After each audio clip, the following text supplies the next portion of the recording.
Shalom, salam sejahtera buat saudara sekalian dimanapun engkau berada saat ini.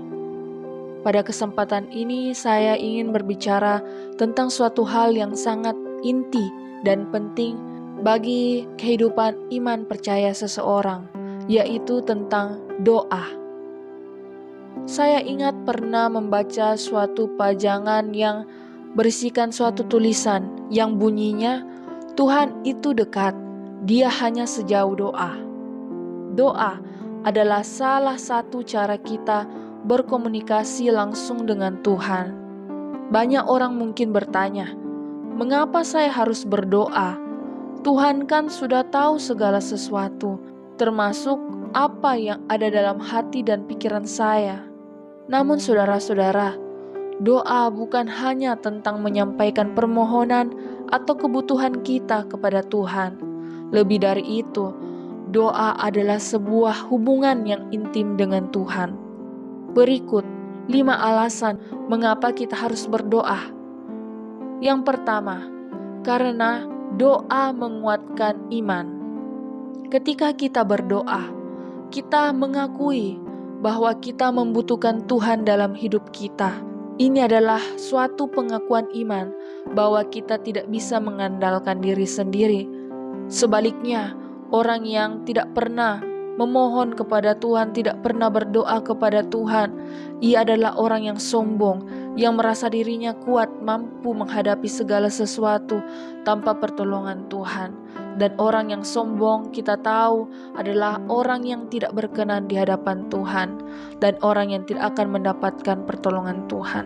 Yesus pernah berkata dalam Matius pasal yang ke-21 ayat 22, bunyinya demikian, dan apa saja yang kamu minta dalam doa dengan penuh kepercayaan, kamu akan menerimanya.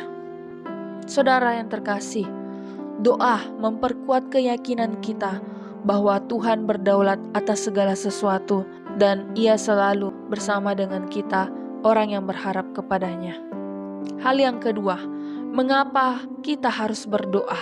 Karena doa membawa kedamaian. Di dalam Filipi pasal yang keempat ayat 6-7, kita diingatkan firman Tuhan yang berbunyi, janganlah hendaknya kamu khawatir tentang apapun juga, tetapi nyatakanlah dalam segala hal keinginanmu kepada Allah dalam doa dan permohonan dengan ucapan syukur. Damai sejahtera Allah yang melampaui segala akal akan memelihara hati dan pikiranmu dalam Kristus Yesus. Saat kita berdoa, kita menyerahkan segala kekhawatiran dan beban kepada Tuhan.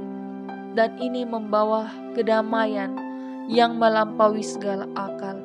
Kedamaian sejati yang tidak akan pernah kita temukan dalam dunia, tapi hanya dapat kita temukan saat kita bersama dengan Dia.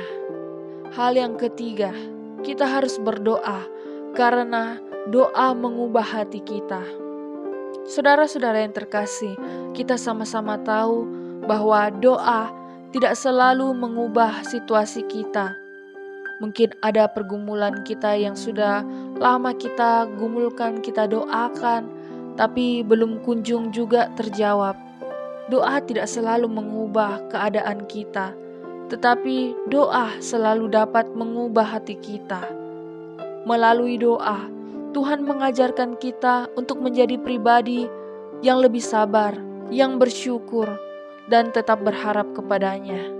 Bahkan ketika jawaban doa sekonyong-konyong belum tiba, hati kita diubahkan untuk menerima kehendaknya dengan lapang dada.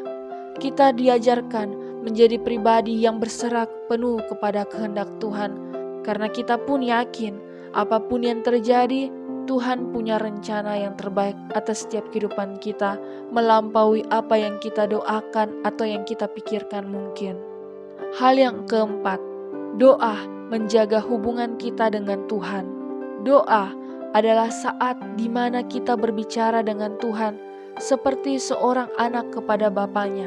Ini adalah waktu di mana kita memuji Tuhan, berterima kasih atas segala kebaikan-Nya, meminta pengampunan atas segala kesalahan kita, karena setiap hari, setiap detik kita sadar kita tidak luput dari yang namanya kesalahan. Dan melalui doa, kita mau mendengarkan suaranya melalui perenungan firman Tuhan. Hubungan dengan Tuhan memerlukan komunikasi, dan doa adalah caranya. Hal yang kelima yang terakhir, mengapa kita harus berdoa? Karena doa adalah tindakan ketaatan. Tuhan memerintahkan kita untuk berdoa. Di dalam 1 Tesalonika pasal 5 ayat 17, di situ dikatakan, tetaplah berdoa. Ini bukan hanya anjuran, tetapi sebuah perintah di mana kita diminta untuk senantiasa berdoa. Ketaatan dalam berdoa menunjukkan kesetiaan kita kepada Tuhan, menunjukkan iman percaya kita kepada Tuhan. Jadi saudara-saudara yang terkasih, berdoa bukan sekedar rutinitas atau ritual semata, tetapi adalah napas bagi kehidupan rohani kita yang akan membuat iman kita tetap hidup. Doa mengingatkan kita bahwa Tuhan selalu hadir, mendengarkan, dan siap memberikan yang terbaik sesuai dengan rencananya. Oleh karena itu, marilah kita senantiasa berdoa kepada Tuhan. Amin. Firman Tuhan biarlah dapat memberkati setiap kita. Tuhan Yesus memberkati. Shalom.